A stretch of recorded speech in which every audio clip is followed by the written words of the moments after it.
दही बेचन को जाती सुबह शाम है नरकाम कर मेरो को घर जावे। हाँ दूध दही बेचन को जाती सुबह शाम है नरकाम कर मेरो को घर जावे। वो दहिया चकाए जा ओरे बालनी कोई दैया चकाए जा मोरे बालनी।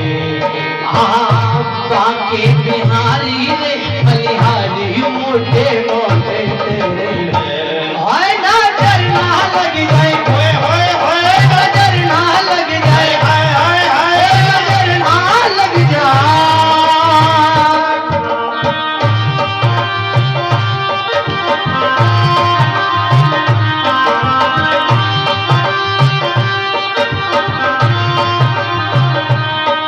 अरे बाके बिहारी रे बलिहारी मोटे मोटे तेरे आए नजर ना लग जाए नजर ना लग जाए हाय हाय हाय नजर ना लग जाए होए नजर ना लग जाए। आज महाराज तीनों देवता आकर के माता रसैया के आश्रम पालना में झूलने लगे। शाम को अत्रि महाराज आए। अत्रि महाराज ने आकर के पूछा देवी ये तीनों बालक किस भाग्यमान के पलना में झूल रहे हैं। माता रसैया कहने लगी महाराज आप ही भाग्यमान हो आप ही के ये तीनों बालक हैं। माता रसैया बार बार उनको स्तनपान कराती रही और तीनों बालक महाराज आश्रम में कीड़ा करने लगे। धीरे धीरे धीरे धीरे कुछ समय निकला। जब तीनों देवता लौट करके अपने स्थान पर नहीं पहुंचे अब तो तीनों देवियां अपने अपने पतियों को खोजने के लिए अपने अपने स्थान से निकल पड़ी। मैया पार्वती और लक्ष्मी जी में भेंट हुई।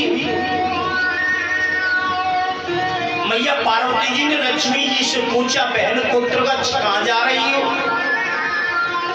मैया लक्ष्मी कहने लगी बहन अगर वो नारद मिल जाए तो मैं बाकी तुम ही है जरूर फोड़ दूं। नारद जी उसी रास्ते से जा रहे थे। आवाज कानों में पड़ी वापस लौटने लगे। ब्रह्माणी की नजर पड़ी। ब्रह्माणी ने नारद जी को बुलाया त्रागच्छ।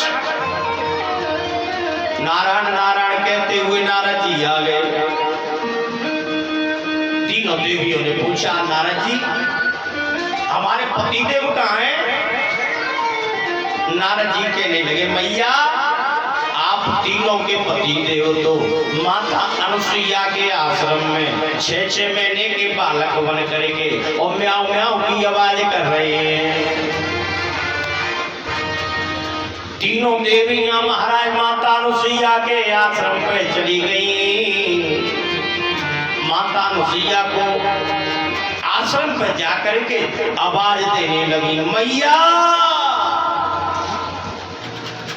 अंदर से आवाज आई अरे कौन है।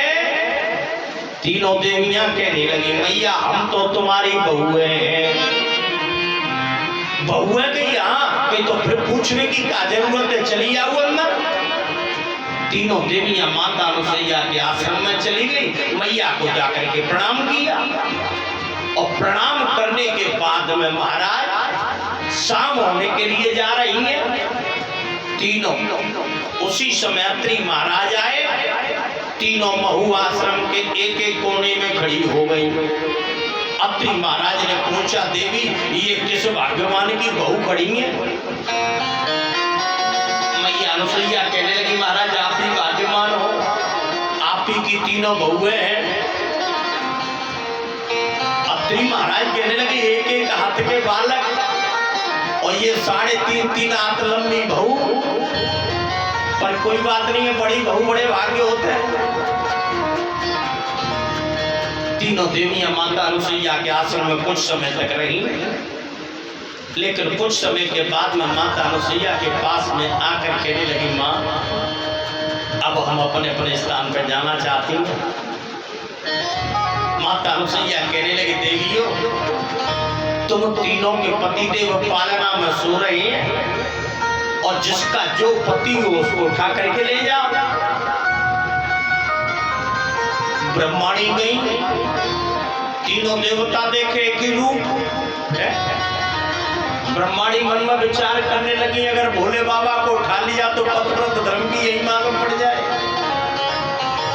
परिक्रमा करके ब्रह्माणी वापस पार्वती गई, उन्होंने भी तीनों देवताओं को देखा एक ही रूप। मन में विचार करने लगी, अगर विष्णु भगवान को उठा लिया पतिव्रत धर्म की यही का पोल खुल जाएगा। माता महाराज उसके बाद में लक्ष्मी मैया के वो भी प्रणाम करके वापस आ गई। तीनों देवियां माता अनुसुईया के पैरों में गिर पड़ी। भूतल पर हो लकुट की नाई, तीनों देवियां माता अनुसुईया के पैरों में गिर पड़ी। उसके बाद में माता अनुसुईया ने ब्रह्माणी को ब्रह्मा जी दिए, मैया पार्वती को भोले बाबा दे दिए और लक्ष्मी जी को विष्णु भगवान दे दिए। तीनों देवियां अपने अपने पतियों को लेकर के और अपने अपने स्थान को चली आई।